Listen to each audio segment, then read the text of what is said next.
বাংলাদেশের সংখ্যালঘুদের ওপর নির্যাতন হচ্ছে, মানবাধিকার লঙ্ঘনের ঘটনা ঘটছে এমন দাবিতে ব্রিটেনের ভারত প্রশান্ত মহাসাগর অঞ্চল বিষয়ক মন্ত্রী ক্যাথরিন ওয়েস্টকে চিঠি লিখেছিল ভারতের একটি সংস্থা। তাদের চিঠির জবাবে ক্যাথরিন জানিয়েছেন তার দেশ চায় বাংলাদেশে মানবাধিকার লঙ্ঘনের তদন্ত করুক জাতিসংঘ।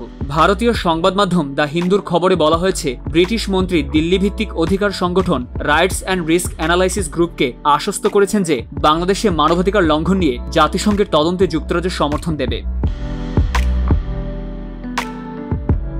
ক্যাথরিন ওয়েস্ট বাংলাদেশ সফর করেন গত 16 থেকে 17 নভেম্বর। তার আগেই তার কাছে চিঠি লিখেছিল RRAG। সে সময় লেখা চিঠিতে সংস্থাটি তার কাছে বাংলাদেশের পরিস্থিতি সম্পর্কে জানায়। সংগঠনটি বাংলাদেশে আইন শৃঙ্খলা পরিস্থিতির অবনতি, প্রতিহিংসামূলক রাজনীতি, আদিবাসী জনগণ ও ধর্মীয় সংখ্যালঘুদের ওপর হামলার বিষয়গুলো তুলে ধরে এবং বাংলাদেশের জাতিসংঘের মানবাধিকার কমিশনারের একটি কার্যালয় স্থাপনের দাবি সমর্থনের আহ্বান জানায়। ক্যাথরিন ওয়েস্ট RRAG'র সেই চিঠির জবাব দেন গত 4 ডিসেম্বর। তিনি জানান, বাংলাদেশ সফরের সময় তিনি প্রধান উপদেষ্টা মোহাম্মদ ইউনুস এবং পররাষ্ট্র উপদেষ্টা মোহাম্মদ তৌহিদ হোসেনকে শান্তি ও শৃঙ্খলা পুনরুদ্ধার, জবাবদিহি নিশ্চিত করা এবং একটি অন্তর্ভুক্তিমূলক ও গণতান্ত্রিক ভবিষ্যতের পথে শান্তিপূর্ণ অগ্রগতি, মানবাধিকার এবং আইনের শাসনের প্রতি সম্মান প্রদর্শনের আহ্বান জানিয়েছেন।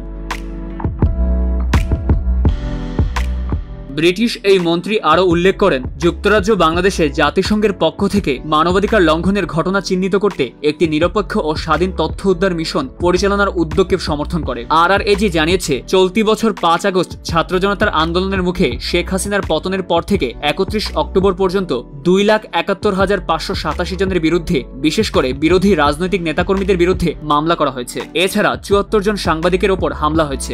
সংস্থাটি আরও জানিয়েছে, এই সময় আদিবাসীদের ওপর হামলা হয়েছে যাতে অন্তত 4 জন আদিবাসী নিহত ও অন্তত 75 জন জুম্মা আদিবাসী আহত হয়েছেন।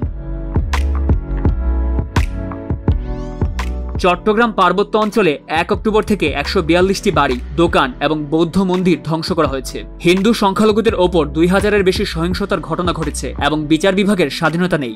RRAG মিসেস ওয়েস্টকে অনুরোধ করেছে তিনি যেন বাংলাদেশ সরকারের জাতিসংঘের মানবাধিকার কমিশনারকে স্থানীয় কার্যালয় স্থাপনের অনুমতি দিতে এবং 20 আগস্ট পরবর্তী ঘটনাগুলোকেও মানবাধিকার লঙ্ঘনের তদন্তের আওতায় আনতে আহ্বান জানান।